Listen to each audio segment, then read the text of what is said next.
Hello friends, welcome in Priyanka's teaching. Friends, today I am going to explain you lesson number 7 given in the book of class 8 James English Reader Silver Jubilee edition by Ratna Sagar. Friends, the title of the chapter is The Shoemaker. Okay? As usual, before starting the chapter, we will go through the get set. So please be with me and let's start. This story is set in France. ये जो हम कहानी पढ़ने जा रहे हैं ये France में सेट की गई है। ठीक है। The idea of liberty, equality and fraternity included in the preamble of the constitution of India were taken from the French constitution. ठीक है। यहाँ पे चैप्टर में ये बताया जा रहा है, ऑथर हमसे ये बता रहे हैं कि जो हमारे इंडिया का कॉन्स्टिट्यूशन है उसका जो प्रेम्बल है, प्रेम्बल क्या होता है? Preamble is the introduction of constitution, जो प्रस्तावना है। ठीक है। उसमें जो आइडियाज हैं लिबर्टी, इक्वालिटी और फ्रैटर्निटी के, यानी कि लिबर्टी मीन्स फ्रीडम, स्वतंत्रता, इक्वालिटी मीन्स समानता एंड फ्रैटर्निटी का मतलब होता है कि एक ही ग्रुप के लोगों के बीच जो मैत्री होती है उसी को हम कहते हैं फ्रैटर्निटी। तो ये जो हमारे कॉन्स्टिट्यूशन के प्रेम्बल में ये जो आइडियाज 3 लिए गए हैं ये फ्रांस के कॉन्स्टिट्यूशन से लिए गए हैं। ठीक है। Read the text of the preamble given below. नीचे यहाँ पे देखिए कॉन्स्टिट्यूशन का प्रेम्बल आपको दिया हुआ है। प्रेम्बल जो होता है वो क्या होता है? वो हमारे कॉन्स्टिट्यूशन का इंट्रोडक्शन है, उसकी प्रस्तावना है। ठीक है ना। तो यहाँ पे हमारा प्रेम्बल दिया हुआ है। What do the words justice, liberty, equality and fraternity mean to you? Author हमसे यहाँ पे पूछते हैं कि आपके लिए एज ए स्टूडेंट आप क्या समझते हैं जस्टिस से, लिबर्टी से, इक्वालिटी से एंड फ्रैटर्निटी से। ठीक है। डिस्कस इन ग्रुप ऑफ 4, 4 बच्चों का ग्रुप बना के आप इस पर डिस्कस करिए। How can you practise these principle in your everyday life? और किस तरीके से आप इन प्रिंसिपल्स यानी कि सिद्धांतों का यूज अपने डेली लाइफ में कर सकते हैं, ये मुझे बताइए कमेंट सेक्शन में। Okay, now I am going to explain you the chapter line wise, so please be with me and let's start. The extract is from Charles Dickens' A Tale of Two Cities, a historical novel set in London and Paris at the time of the French Revolution. ये जो कहानी आज हम पढ़ने जा रहे हैं ये चार्ल्स डिकेन के A Tale of Two Cities का एक हिस्सा है। ठीक है। जो कि एक हिस्टोरिकल नॉवेल है। A Tale of Two Cities ये एक हिस्टोरिकल नॉवेल है जिसका एक हिस्सा हम पढ़ने जा रहे हैं इस चैप्टर में, जो कि सबसे इंटरेस्टिंग पार्ट है इस नॉवेल का। ओके। और ये पूरा जो स्टोरी है वो सेट किया गया है लंदन एंड पेरिस में। और ये कब सेट किया गया है? At the time of French revolution, जब भारत में वहां पे जब फ्रेंच रिवॉल्यूशन हो रहा था तब जो है ये स्टोरी सेट की गई। Doctor Manette is release from the Bastille after 18 years. यहाँ पे जो मेन कैरेक्टर है इस चैप्टर के जिनका नाम है डॉक्टर मेनेटी, वो 18 साल बाद जो है बिसाइल यानी कि फ्रेंच प्रिजन से, जेल से जो है उनको रिलीज किया गया था, छोड़ा गया था। ठीक है। Despite being innocent, he had been imprisoned due to his involvement in a secret concerning an aristocrat French family. हालांकि उनकी कोई गलती नहीं थी, वो एक इनोसेंट आदमी थे, इसके बावजूद भी एक एरिस्टोक्रेट फ्रेंच फैमिली यानी कि एक कुलीन फ्रेंच फैमिली के एक सीक्रेट में उनके इन्वॉल्व होने की वजह से उनको ये इम्प्रिजनमेंट जो है झेलना पड़ा, उनको जेल जाना पड़ा। When released, he is looked after by a faithful servant, Ernest Defarge. और जब वो 18 साल बाद जेल से छूटे डॉक्टर मैनेटी, तो उनका एक बहुत ही फेथफुल सर्वेंट था जिसका नाम था अर्नेस्ट डिफार्ज, उसने जो है उनकी देखभाल की। This extract focuses on the touching meeting between Dr. Menati and his daughter Lucy when she visits him with Mr. Lorry, an old friend. और ये जो हम हिस्सा पढ़ने जा रहे हैं ये एक बहुत ही टचिंग स्टोरी है, टचिंग हिस्सा है इस स्टोरी का, जहाँ पे डॉक्टर मेनेटी जो कि 18 साल जेल में रहे वो अपनी बिटिया यानी कि लूसी से मिलते हैं। और लूसी उनसे मिलने के लिए आती है, किसके साथ आती है? मिस्टर लॉरी के साथ, जो कि एक पुराने फ्रेंड हैं डॉक्टर मेनेटी के। Lucy discovers that her father, whom she had believed to be dead, is alive but lost to the world. Lucy जो कि अपने फादर से मिलने आती है, जिसको वो सोचती थी कि अब वो नहीं रहे इस दुनिया में, ही पास जब वो मर चुके हैं, वो उनको पहले तो जिंदा पाती है, लेकिन क्या है लॉस्ट टू द वर्ल्ड, मतलब 18 साल तक जो आदमी जेल में बंद रहा तो वो क्या हो गया था? वो बिल्कुल दुनिया से अलग थलग सा हो गया था, बिल्कुल उसको दुनिया के बारे में कुछ पता ही नहीं था, लॉस्ट फ्रॉम द वर्ल्ड, उनका टच ही नहीं था कुछ। ठीक है। वो सब कुछ भूल चुके थे। चलिए अब स्टोरी को स्टार्ट करते हैं। A broad ray of light fell into the garret and showed the workman with an unfinished shoe upon his lap, poshing in his labor. क्या है? एक जैसे समझिए कि ये कमरा खुलता है और उसके अंदर रोशनी आती है, और रोशनी कहाँ पड़ती है? Into the Garrett. गैरेट क्या होता है? एटिक. एटिक दुछत्ती होती है ना, अटारी, उसे हम गैरेट कहते हैं. तो ये एक रोशनी जो है दरवाजे के खुलने से एक बहुत ही ब्राइट लाइट जो है वो गैरेट यानी कि एटिक पे जाती है, और वहां पे एक वर्कमैन, वहां पे एक आदमी बैठा हुआ है जिसने अनफिनिश्ड शूज यानी कि जूते ले रखे हैं अपने हाथ में, जिसको वो बना रहा है, अपने गोद में ले रखे हैं, जो कि अनफिनिश्ड है, वो कंप्लीट नहीं हुआ है, फिनिश नहीं हुआ है. पॉसिंग इन हिज लेबर, और वो रुका हुआ है, वो जूते बना रहा था और अभी वो रुका हुआ है. His few common tools and various scraps of leather were at his feet on his bench. और क्या है? जूते बनाने के लिए हमें टूल्स की जरूरत होती है ना, तो कुछ टूल्स और लेदर के टुकड़े जो कि शूज में लगाए जाते हैं कभी कभी जरूरत पड़ने पे, ये चीजें जो है उसके पैर के पास बेंच पे पड़ी हुई हैं. He had a white beard. अब देखिए यहाँ पे फिजिकल अपीयरेंस बताया जा रहा है उस आदमी का. वो आदमी है कौन? वो आदमी है डॉक्टर मैनेट. ठीक है ना. तो अब यहाँ पे बताया जा रहा है he had a white beard.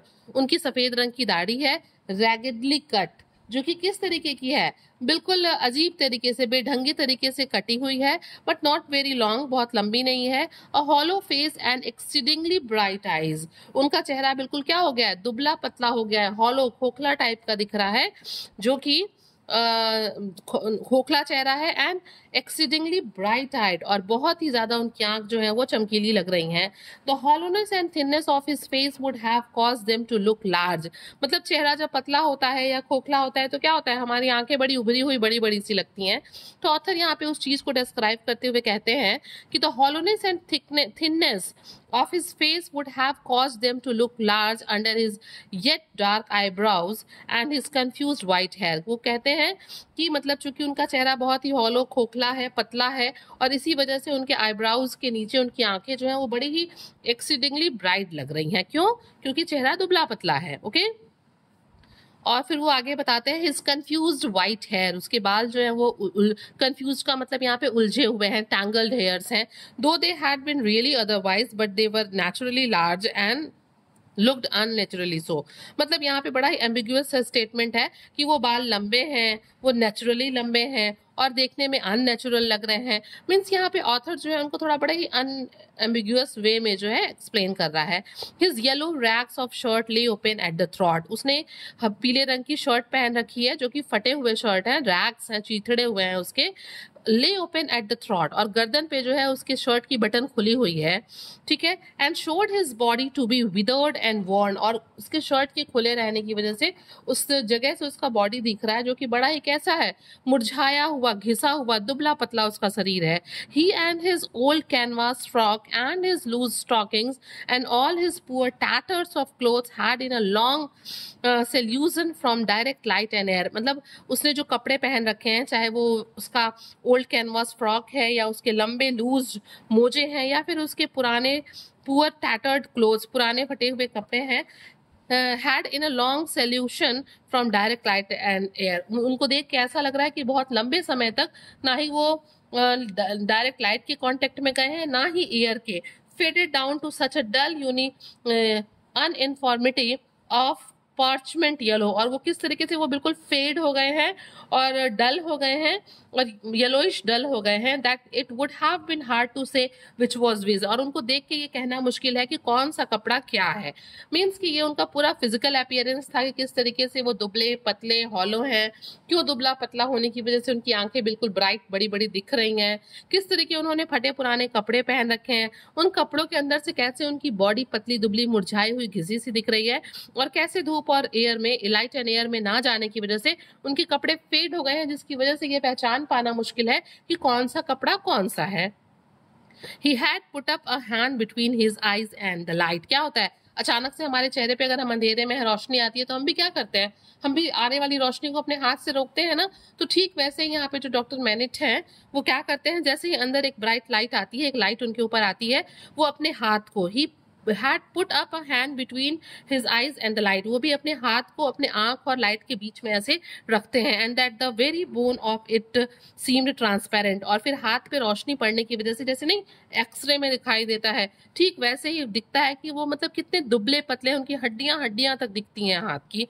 So he sat with a steadfastly vacant gaze, pausing in his work. और फिर क्या होता है उसके बाद जो है वो वहीं चुपचाप बैठे हुए बिना किसी एक्सप्रेशन के, लगातार एक्सप्रेशन लेस होके अपने काम को रोक देते हैं. भाई अचानक से रोशनी आती है तो वो सोचते हैं क्या है, तो पहले तो वो हाथ बीच में रख के रोशनी को रोकते हैं और बिना कोई एक्सप्रेशन दिए वो अपने काम को रोक देते हैं. He never looked at the figure before him. देखिए एक बहुत लंबे समय तक एक सोसाइटी से दूर रहने की वजह से, जेल में अकेला रहने की वजह से वो थोड़े से क्या हो गए थे, दूसरे तरीके के इंसान हो गए थे. और इसीलिए यहाँ पे ऑथर आगे लिखते हैं he never looked at the figure before him. जब भी उनको कभी देखना होता तो वो डायरेक्ट अपने सामने खड़े हुए इंसान की तरफ नहीं देखते. Without first looking down on the this side of himself then on that. पहले वो इधर उधर अपने दाएं बाएं देखते, अगल बगल देखते, as if he had lost the habit of associating place with sound. हमारे साथ क्या होता है, हमको अगर कहीं से कोई बुलाता है तो जिधर से आवाज आती है हम उधर देखते हैं ना, तो ऐसा लग रहा था कि मानो कि उन्होंने ये आदत ही खो दी है साउंड और प्लेस को एसोसिएट करने की, मतलब जहां से आवाज आ रही है उधर देखने की. ठीक है. नेवर स्पोक, वो कभी बोलते भी नहीं थे. Without first wandering in this manner and forgetting to speak. मतलब वो पहले बोलते भी नहीं थे, वो इधर उधर देखते थे और ऐसा लगता था कि मानो वो बोलना ही भूल गए हैं. And all these things are because of staying 18 years inside the jail. ये सब 18 साल तक जेल में रहने की वजह से उनकी ये पर्सनालिटी में डिफरेंसेस आए थे. Are you going to finish that pair of shoes today? asked DeFaz. डिफेज उनसे पूछता है कि क्या तुम आज ये जूते मतलब खत्म करने वाले हो बना के. ये अनफिनिश्ड शूज थे ना, इसीलिए वो उनसे पूछता है. Motioning to mister Lorry to come forward. और वो इशारा करता है जिस टाइम जो डिफेज हैं वो बात कर रहे होते हैं डॉक्टर मेनेटी से, उसी टाइम वो इशारा करते हुए लॉरी को अंदर आने के लिए कहते हैं. व्हाट डिड यू से? तुम क्या कहोगे? व्हाट डिड यू से? तुमने क्या कहा? डॉक्टर मेनेटी पूछते हैं कि तुमने क्या कहा. Do you mean to finish that pair of shoes today? क्या तुम ये पूछ रहे हो कि मैं ये जूते जो है आज खत्म कर दूंगा कि नहीं बना के? आई कांट से, मैं नहीं बता सकता. दैट आई मीन टू, मतलब मेरा मतलब है कि मैं नहीं बता सकता. आई सपोज सो, हो सकता है कि खत्म हो जाए. आई डोंट नो, मुझे नहीं पता. मतलब क्या है, वो बड़े एम्बिगुअस स्टेटमेंट डॉक्टर मेनेटी दे रहे हैं. उनको नहीं समझ में आ रहा है कि वो जूते आज बना के खत्म कर पाएंगे, कर लेंगे, उनको ऐसा लगता है. मतलब वो बड़ा ड्यूलिस्टिक आंसर दे रहे होते हैं, मानो कि उनको समझ में ही ना आ रहा हो कि क्या आंसर देना है. But the question reminded him of his work and he bent over it again. और ऐसा लगा कि जैसे कि ऐसा लगा कि जैसे डिफेज ने उनसे जूते बनाने के लिए पूछा तो उनको याद आ गया कि वो कुछ काम कर रहे थे और वे फिर दोबारा झुक के जो अपने अनफिनिश्ड शूज हैं उनको फिर से उनके ऊपर झुक जाते हैं और उन्हें बनाने लगते हैं. मिस्टर लॉरी केम साइलेंटली फॉरवर्ड. और यहाँ पे क्या हुआ था, यहाँ पे इशारा किया था ना डिफेज ने उनको मिस्टर लॉरी को अंदर आने के लिए, तो चुपचाप जो मिस्टर लॉरी हैं केम साइलेंटली फॉरवर्ड, वो आगे आ जाते हैं, अंदर आते हैं. Leaving the doctor by the door. और उनके साथ लॉरी के साथ कौन आई है? लूसी भी आई है जो डॉक्टर मेनेटी की बिटिया है, लेकिन वो उसको दरवाजे पे ही छोड़ देते हैं. When he had stood for a minute और टू, जब वो वहां पे 1 या 2 मिनट के लिए खड़े होते हैं, कौन? Mister Lorry. By the side of Defarge के बगल में. The shoemaker looked up. Shoemaker कौन है यहाँ पे? डॉक्टर मेनेटी शू मेकर है. वो ऊपर की तरफ देखते हैं. He showed no surprise at seeing another figure. उनको बिल्कुल भी सरप्राइज नहीं होता है डिफेज के अलावा किसी दूसरे आदमी को देखने पे जो कि लॉरी थे. But the unsteady fingers of one of his hands strayed on his lips. लेकिन उनको आश्चर्य नहीं होता है, लेकिन जो उनके अनस्टीडी यानी कि अस्थिर जो उनकी उंगलियां हैं वो क्या होती हैं, उनमें से one of his hands straight to his lips, वो उनके होठों पे चला जाता है. ठीक है, भटके हुए होठों पे चला जाता है. As he looked at it and then he had dropped to his work and he once more bent over his shoes. क्या होता है, पहले वो जो है उस लॉरी को देखते हैं, उन्हें कोई फर्क नहीं पड़ता, फिर वो अपने हाथों को अपने लिप्स पे रखते हैं और दोबारा से फिर जो है वो झुक के अपने शूज पे अपने काम की तरफ झुकते हैं और फिर अपना काम करना स्टार्ट कर देते हैं, यानी कि शूज को बनाना. The look and the action had occupied but an instance. मतलब बहुत थोड़े से समय के लिए उन्होंने उसको देखा और फिर बाद में वो अपने काम में बिजी हो गए. You have a visitor you see, said Mr. डिफेज। यहाँ पे मेंसवेयर लिखा हुआ है जिसको हम मिस्टर के लिए यूज करते हैं, तो मैं आपको पूरे चैप्टर में इसके लिए मिस्टर वर्ड ही यूज करूंगी, ठीक है। You have a visitor you see said mister Defarge. Defarge जो है वो डॉक्टर मिनाटी से कहते हैं कि देखिए आपसे यहाँ कोई मिलने के लिए आया हुआ है, कोई विजिटर आया हुआ है। व्हाट डिड यू से? Here is a visitor. फिर डॉक्टर मिनाटी कहते हैं कि आपने क्या कहा, यहाँ कोई विजिटर आया है। The shoemaker looked up as before but without removing a hand from his work. फिर से जो शू मेकर है यानी कि डॉक्टर मिनाटी हैं वो पहले की तरह ही फिर देखते हैं आगे, लेकिन इस बार वो अपना काम रोकते नहीं है, वो अपना काम करते हुए ही पहले की तरह ऊपर देखते हैं। कम सेड डिफेज, और डिफेज जो है यहाँ पे लॉरी को कहता है कि आओ। Here is mister you knows a well made shoes when he sees one. मतलब वो कहता है कि देखो मिस्टर, ये जो है बहुत वेल मेड शूज हैं और आप इसको देखिए। मतलब ये क्या करता है, लॉरी जो है, डिफेज जो है लॉरी और डॉक्टर मिनाटी को इंट्रोड्यूस कराता है, और उनको इंट्रोड्यूस कराने के लिए वो जूते की बात शुरू कर देता है। Show him that shoes you are working at. और यहाँ पे डिफेज जो है डॉक्टर मिनाटी से कहते हैं कि लॉरी को वो शूज दिखाओ जिसपे तुम काम कर रहे हो। Take it mister, take it mister. और वो क्या करता है, उसको देता है। Mister Lorry took it in his hand, और मिस्टर लॉरी क्या करते हैं, उस जूतों को ले लेते हैं अपने हाथों में। Tell me mister what kind of shoes it is and the maker's name. और फिर वो पूछते हैं कि आप मुझे बताइए कि ये किस तरह के जूते हैं श्रीमान, और इनका मास्टर इसको बनाया किसने है, उसका नाम क्या है। There was a longer pause than usual before the shoemaker replied. अभी लॉरी ये बात उनसे पूछ ही रहा होता है, लेकिन क्या होता है उसके पूछने के बाद वहां पे थोड़ी देर तक बिल्कुल सब चुप होते हैं। शू मेकर के रिप्लाई देने के पहले वहां एक शांति होती है, एक पॉज होता है। I forget what it was you asked me, what did you से। फिर अचानक से डॉक्टर मिनेटी कहते हैं कि मैं भूल गया कि आपने मुझसे क्या पूछा, आपने मुझसे क्या पूछा। मतलब वो दोबारा रिपीट करने के लिए उनसे कहता है। I said couldn't you describe the kind of shoes for misters information. और फिर यहाँ पे डिफेंस कहते हैं कि क्या तुम इसको डिस्क्राइब नहीं कर सकते कि ये किस तरीके के जूते हैं इनके इंफॉर्मेशन के लिए। It is a ladies shoes. और फिर डॉक्टर मिनेटी बताते हैं कि ये महिलाओं के जूते हैं, ये लेडीज शूज हैं।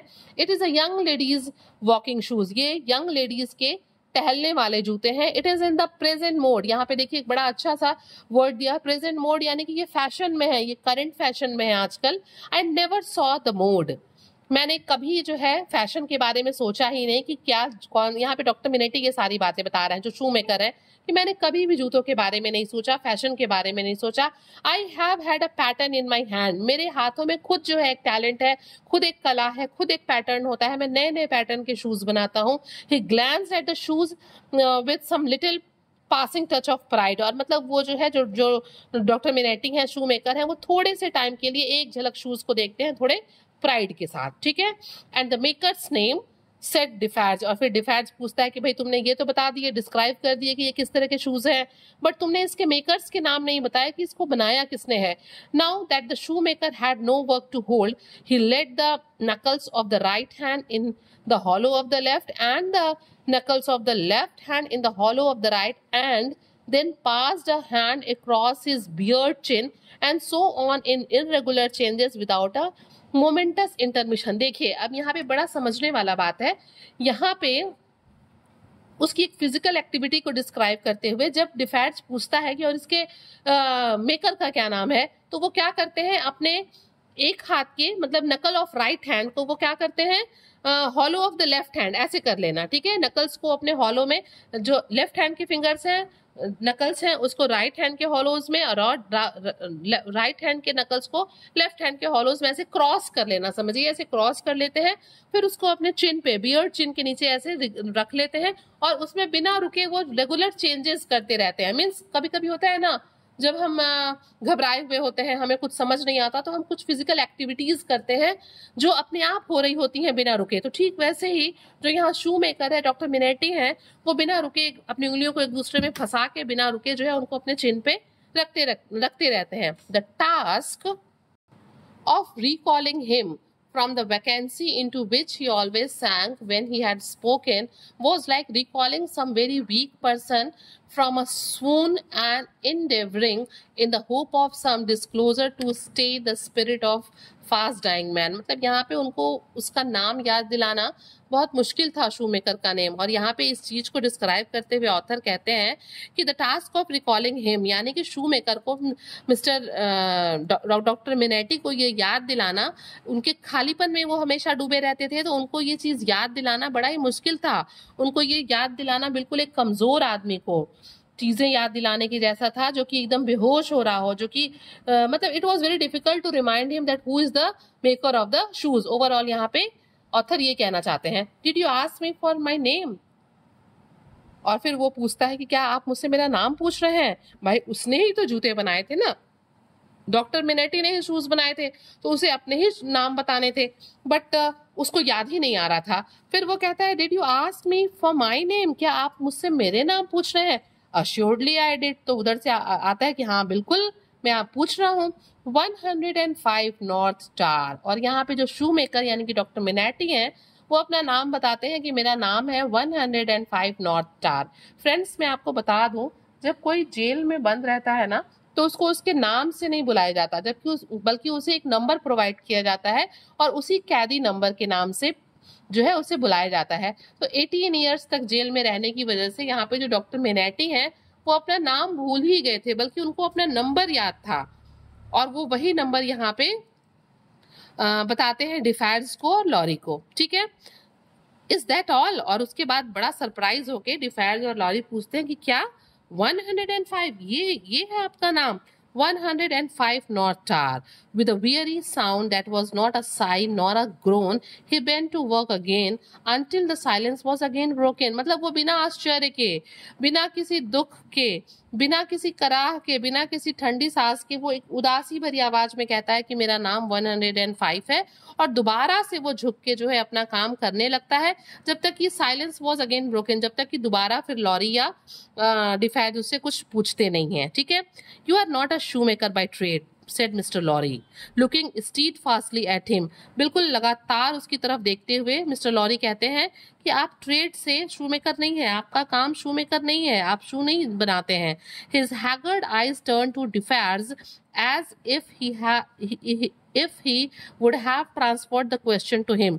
मतलब यहाँ पे जो डॉक्टर मिनेटी यानी कि शू मेकर है, उनकी जो आंखें हैं, एग्जॉस्टेड एंड डिस्ट्रॉट आईज हैं, वो तुरंत जो है डिफायर्स की तरफ जाती हैं कि मानो वो क्वेश्चन उसको ट्रांसफर कर रहे हो कि मतलब मेरा काम ये है कि नहीं। But as no help came from the quarter, they turn back on the questioner when they had sought the ground. क्या होता है, जैसे ही वो पूछते हैं मिस्टर लॉरी कि आप जो है आपका काम शू मेकर का नहीं है, आप शू मेकर नहीं है, तो तुरंत जो शू मेकर यानी कि डॉक्टर मिनेटी हैं, वो किसकी तरफ देखते हैं? डिफायर्स की तरफ, कि मानो क्वेश्चन उन्हीं से पूछा गया हो। लेकिन जब डिफायर्स की तरफ से कोई रिप्लाई नहीं आता है, तो फिर से जो शू मेकर यानी कि डॉक्टर मिनेटी हैं, उनकी नजरें किसकी तरफ जाती हैं? मिस्टर लॉरी की तरफ जाती हैं, क्योंकि क्वेश्चन उन्होंने ही पूछा था। I am not a shoemaker by trade. No, I was not a shoemaker by trade. I learnt it here. I taught myself. I asked leave no. मतलब फिर वो वैसे ही जैसे वो अभी अपना गेस्चर दे रहा था ना, अपने उंगलियों को फंसा रहा था, अपने चिन पे रख रहा था, ठीक यहाँ पे उसको समझ में नहीं आ रहा था कि उसे क्या आंसर करना है। तो पहले वो कहता है no I was not a shoemaker, कि नहीं मैं शू मेकर नहीं था अपने व्यवसाय से।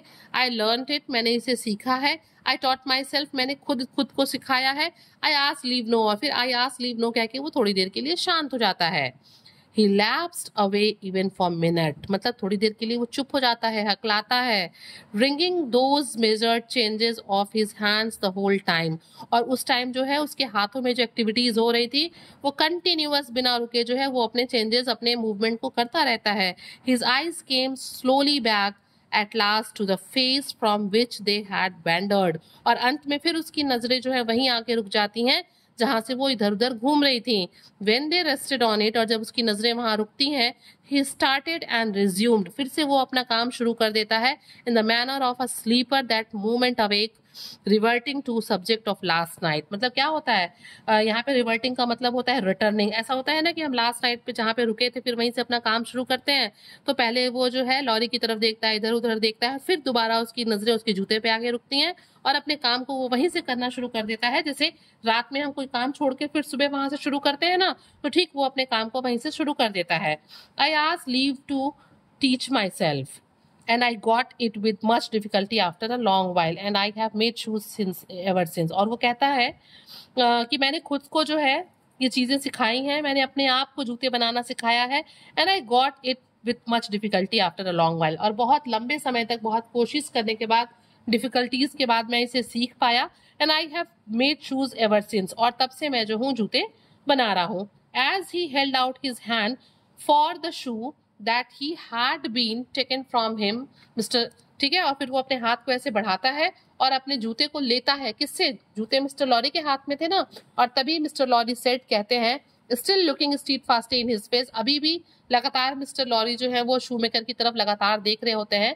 Mister Manette, do you remember nothing of me, और फिर वो कहते हैं कि मिस्टर मेनेटी, क्या आपको मेरे बारे में कुछ भी नहीं याद है? The shoe drop to the ground and he sat looking fixedly at the questioner। और यहाँ पे क्या होता है, जो जूते डॉक्टर मिनेटी ने लॉरी के हाथ से लिए थे, वो जूते उनके हाथ से छूट के जमीन पे गिर जाते हैं और वो लगातार जो है क्वेश्चनर कौन है? मिस्टर लॉरी की तरफ देख रहे होते हैं। Mister Manette, mister Lorry laid his hand upon Defarge's arm, do you remember nothing of this man. और यहाँ पे क्या होता है, जो डिफैट्स हैं वो, सॉरी, मिस्टर लॉरी जो है डिफेंस के आर्म्स को ऐसे पकड़ते हुए कहते हैं कि do you remember nothing of this man, क्या तुमको इस आदमी के बारे में कुछ भी नहीं याद है? लुकिंग एट हिम, उसकी तरफ देखते हुए, लुक एट मी, मेरी तरफ देखो, is there no old banker, no old business, no old servant, no old time rising in your mind. और वो फिर जो है घबराते हुए, चीखते हुए, मतलब एक एक्सप्रेशन देते हुए पूछते हैं डॉक्टर मिनेटी यानी कि शूमेकर से कि क्या तुम्हें कोई भी पुराना बैंकर, कोई पुराना बिजनेस काम, कोई पुराना नौकर, कोई पुराना समय, कुछ भी तुम्हें याद नहीं आ रहा है mister मिनेटी? As the captive of many years sat looking fixedly by turns at Mr. Lorry and at Defiance। क्या होता है, ये जो कई सालों तक बंदी था ना, कैप्टिव मीन्स बंदी, कौन था बंदी? मिस्टर डॉक्टर मेनेटी यानी कि जो शूमेकर था, जो बहुत लंबे समय से जेल में बंद था, वो बिल्कुल उनकी बातों को सुन के एक बार लॉरी को देखता है, फिर वो डिफैच को, फिर लॉरी को, फिर डिफैच को। Some long obliterated marks of an actively intent intelligence in the middle of the forehead. क्या होता है, जब हम कभी कभी कुछ चीजें सोच रहे होते हैं तो हमारे माथे पे सिलवटें पड़ जाती हैं ना, तो ठीक वैसे यहाँ पे भी ब्लॉटेड आउट, उसके दिमाग में कुछ चीजें जो हैं, कुछ मार्क्स जो हैं उसके माथे पे ऐसे फोरहेड के बीच में ऐसे लकीरें बन जाती हैं, जैसे कि वो कुछ सोच रहा हो। शार्प माइंड, वहां पे उसके दिमाग में कुछ कुछ चीजें आने लगती हैं। And gradually force themselves through the black mist that had fallen on him. और अचानक से फिर क्या होता है, ऐसा मान लो कि वो सब कुछ भूल गया, फॉरगेटफुलनेस, यहाँ पे फिर उस पर एक धुंध छा जाती है, जो भी चीजें उसके दिमाग में आई रहती है, जो भी वो सोच रहा होता है। दे वर ओवर क्लाउडेड अगेन, और फिर जो है वो चीजें जो थोड़ा बहुत वो सोचने की कोशिश भी कर रहा होता है, वो चीजें उसे ओवर क्लाउडेड होके मतलब भूल जाती हैं। देवर फेंटर, वो हल्की होती चली जाती हैं। देवर गॉन, वो उसे भूल जाता है। But they had been there, उसके दिमाग में बातें हैं, वो जोर डाल रहा है। जैसे हम किसी चीज को सोचते हैं तो हमारे माथे पे सिलवटें पड़ती हैं, उसके भी पड़ रही हैं, लेकिन फिर अचानक से क्या होता है, वो सारे थॉट्स ओवर क्लाउडेड होते हैं, वो हल्के होते हैं, वो उसे भूल जाते हैं, लेकिन अभी भी उसके दिमाग में वो चीजें हैं। And so exactly was the expression repeated on the fair young face of Lucy. और क्या होता है, और ठीक वही एक्सप्रेशन जो है कहाँ रिपीट हो रही होती हैं, वो डॉक्टर मिनेटी के बिटिया लूसी के भी साथ, ठीक है ना, who had crept along the wall to the point where she could see him। और वो भी क्या भाई, वो उसके फादर हैं, वो भी धीरे धीरे रेंगते हुए जो है दीवार के पास आ जाती है, जहां से वो उनको देख सकती है। She now stood looking at him, अब वो वहां खड़े होकर अपने फादर डॉक्टर मिनेटी को देख रही थी। With hands which at first had been only raised in frightened compassion, if not even to keep him off and shut out the sight of him। Okay? तो वो अपने फादर की तरफ देख रही थी। With hands which at first had been only raised in fright and compassion, मतलब उसके हाथ जो है अपने फादर को टच करने के लिए उठते हैं दया से, लेकिन वो डर भी रही थी उनकी बॉडी को देख के, ठीक है। If not even to keep him off, फिर वो अपने हाथ को क्या करती है, इसीलिए दूर हटा लेती है। And shut out the site of him but which were now exceeding towards him, लेकिन वो चाहती भी है उनको पकड़ना, लेकिन उनके शरीर को देख के डरते हुए उस तरह मतलब नहीं बढ़ पाती है उनकी तरफ। Okay, trembling with eagerness to hold the spectral face and love it back to life and hope, so exactly was the expression repeated on her fair young face that it looked as though it had passed like a moving light from him to her। मतलब क्या होता है कि वो उसके हाथ जो है वो कांप रहे थे, वो बहुत ही उत्सुक थी अपने फादर के स्पेक्ट्रल फेस, यानी कि स्पेक्ट्रल मतलब यहाँ घोस्टली फेस को अपने हाथ से पकड़ने के लिए। वो चाह रही थी कि अपने पिताजी को वो अपने हाथ से पकड़ ले। भाई वो उनके सामने थे, 18 ईयर्स तक जेल में थे, उसे लगता था उसके फादर मर गए हैं। फिर जब वो उनको देखती है तो वो चाहती थी कि वो उनको पकड़ ले, उनके फेस को पकड़ ले, लेकिन फिर भी उसके हाथ कांप रहे थे, वो डर रही थी क्योंकि उन्होंने अपने पास क्या रखा हुआ था, कुछ टूल्स रखा हुआ था, तो उन्हें लग रहा था कि ये कुछ जो है अटैक न कर दे मेरे ऊपर। मीन्स जो उनकी बिटिया है वो उनको प्यार करना चाहती है। Hopes exactly was expression repeated, उनको अपने सीने से लगाना चाहती है और उनको वापस अपनी लाइफ में ले जाना चाहती है जैसे कि वो पहले रहते थे। Okay, that it looked as though that it had passed like a moving light from him to her, मतलब वो कोशिश कर रही थी, she was trying to recall the things, मतलब वो कोशिश कर रही थी कि उसके फादर को चीजें याद आ जाएं और वो पहले के जैसे हो जाएं। ओके, क्योंकि वो बहुत दिन बाद मिली थी तो वो चाहती थी कि वो उनको याद आ जाए। वो उनको देख के शॉक्ड भी थी क्योंकि वो बिल्कुल कमजोर हो गए थे, बिल्कुल चीजों को पहचान नहीं रहे थे, वो उनसे डर भी रही थी, लेकिन वो क्या थी, स्तब्ध भी थी। उसका जो एक डॉटर वाला लव था वो भी आ रहा था, वो उनको पकड़ने के लिए अगर भी थी, लेकिन फिर भी क्या था, वो थोड़ा उनसे डर रही थी। Darkness had fallen on him in its place, क्या हुआ था, मतलब अकेले रहने की वजह से, अंधेरे में रहने की वजह से, जेल में रहने की वजह से उनके दिमाग पे कुछ बुरा असर पड़ा था। ठीक है, और इसीलिए he looked at the two less and less attentively, इसलिए वो उन दोनों आदमी की तरफ, दोनों आदमी कौन थे, मिस्टर डिफार्ज और मिस्टर लॉरी की तरफ वो बहुत कम ध्यान दे रहे थे, उनकी तरफ वो बहुत कम देख रहे थे। And his eyes in gloomy abstraction sought the ground and looked about him in the old way, और फिर क्या होता है कि उनकी तरफ वो पहले ध्यान नहीं दे रहे देते हैं, फिर एक मतलब ग्लूमी यानी कि सैड होके पहले वो जमीन की तरफ देखते हैं। एब्स्ट्रक्शन सॉट द ग्राउंड, यहाँ पे देखिए मीनिंग दिया हुआ है, look down in a sad directed manner, वो जमीन की तरफ थोड़ा दुखी होके देखते हैं। And looked about him in the old way, और फिर वही पुराने तरीके से जो है उनकी तरफ वो देखते हैं। Finally, with a deep long sigh, he took the shoe up and resumed his work. और finally वो क्या करते हैं, एक लंबी गहरी सांस लेते हैं और फिर अपने जूतों को उठा के वापस से अपना काम शुरू करते हैं। Have you recognized him, Mr. asked Defarge in a whisper. और फिर जो मिस्टर डिफार्ज हैं वो धीरे से विस्पर करते हुए बोलते हैं कि क्या आपने उनको पहचाना? Yes, for a moment. वो कहते हैं, पहले वो कहते हैं हाँ, कुछ क्षण के लिए वो कहते हैं हाँ। At first I thought it quite hopeless, but I have unquestionably seen for a single moment, yes for a moment, वो कुछ क्षण के लिए हाँ कहते हैं। At first I thought it quite hopeless, मतलब वो कहते हैं कौन, जो शू मेकर है डॉक्टर मैनेट, कि पहले जो है मैं थोड़ा सा होपलेस हो गया, but I have unquestionably seen for a single moment the face that I saw know so well, और फिर न्यू सो वेल, और फिर वो कहते हैं कि बिना मतलब किसी डाउट के मुझे पहले क्षण ये लगा कि ये जो फेस मैं अपने सामने देख रहा हूँ इसे मैं अच्छे से क्या करता हूँ, जानता हूँ। Hush, let us draw further back, hush means वो कहते हैं कि अब छोड़ो इस बात को। She had move from the wall of the garret very near to the bench of on his on which he sat. अब क्या था, उनकी जो बिटिया थी लूसी, वो गैरेट के पास वॉल से पहले खड़े होकर उनको देख रही थी ना, वहां से वो उसको पकड़ना चाहती थी ना, बट अब वो क्या था, वो धीरे धीरे चलते चलते अब वो उस बेंच के पास पहुंच गई थी जहां पे वो बैठे हुए थे। There was something awful in his unconsciousness of the figure that could have put out its hand and touched him as he stopped over his labour. मतलब पहले तो there was something awful in his unconsciousness of the figure, पहले तो जो figure, जो बनावट थी अपने फादर को देख के वो थोड़ा पहले ऑफुल, बुरा फील कर रही थी, बैड फील कर रही थी, डरा हुआ फील कर रही थी। That could have put out its hand and touched him as he stooped over his labour. Means वो चाहती थी अपने फादर को पकड़ना, लेकिन जो रुके हुए थे, अभी काम नहीं कर रहे थे, लेकिन फिर वो अपने हाथ को वापस खींच लेती है क्योंकि वो डर भी रही थी उनसे, ठीक है, उनके फिगर को, उनके अपीयरेंस को देख के। Not a word was spoken, not a sound was made, किसी ने भी वहां कुछ नहीं बोला, कोई आवाज किसी ने नहीं निकाली। She stood like a spirit, वो चुपचाप एक स्पिरिट की तरह, आत्मा की तरह वहां खड़ी रही। बिसाइड हिम, किसके बगल में, अपने फादर यानी कि डॉक्टर मैनेटी के बगल में, शू मेकर के बगल में। And he bent over his work, और वो झुक के अपना काम कर रहे थे, ठीक है। इट हैपेंड एट लेंथ, कुछ समय तक ऐसा ही चलता रहा। That he had occasion to change the instrument in his hand, और वो क्या करते, वो अपना काम कर रहे थे तो occasionally वो अपने हाथ से अपने इंस्ट्रूमेंट को जिसकी उन्हें जरूरत पड़ रही थी उन्हें वो चेंज करते रहते, लेते रहते। For his shoe makers knife, अब क्या कर रहे थे, वो चेंज करके शू मेकर की नाइफ ले रहे थे। इट ले on the side of him, जो कि उनके बगल में रखी हुई थी, which was not the side on which she stood, मतलब जिस तरफ उनकी बिटिया खड़ी थी उसके ऑपोजिट डायरेक्शन में उनका नाइफ रखा हुआ था, ठीक है, जिस तरफ वो खड़ी थी उस तरफ नहीं रखा था। He had taken it up, उन्होंने उस नाइफ को उठाया, and was stooping to work again, और दोबारा से वो अपना काम करना शुरू करने लगे।